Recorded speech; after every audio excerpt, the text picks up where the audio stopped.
Hard enough these days to get credit. Well, imagine if the lenders are convinced you're dead. It happened to a Leander woman who called our KXAN tip line, so our David Scott investigated.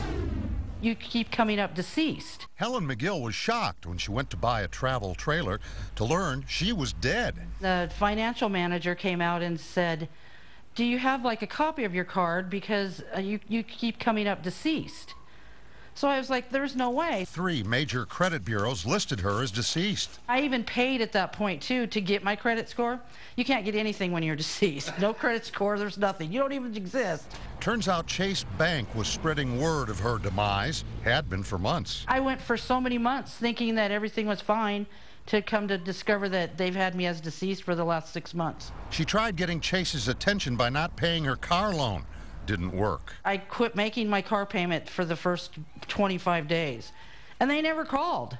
And before, I'd had an issue where I was late one time for $5, and they called me 4 times a day. Then she called the loan department, a brick wall. If I'm dead, why am I making my car payment? And they're like, well, that has nothing to do with the credit card, ma'am. She asked Chase to check their records. They wrote back that after further review, they're convinced she's dead. She wrote back, I'm assuming that my auto loan has been written off and I no longer need to continue making payments. I would like for Chase to produce the death certificate of my death so I can let myself know I am no longer living. Cordially, the dead Helen L. McGill.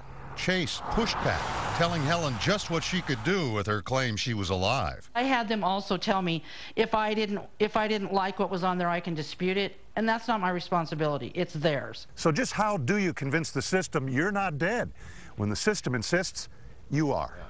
If this happens to you, you may need to show up living and breathing with personal documents at the Social Security office. Those kinds of organizations will require that you do visit somebody in person, bringing a Social Security card, probably a birth certificate, a passport, driver's license, additional information, because at the end of the day, it can be hard for you to prove that you're you. Helen can laugh now, but she didn't find her near-death experience any too funny. I have a problem with them being able to just contact 3 major credit bureaus and give them erroneous information without any proof.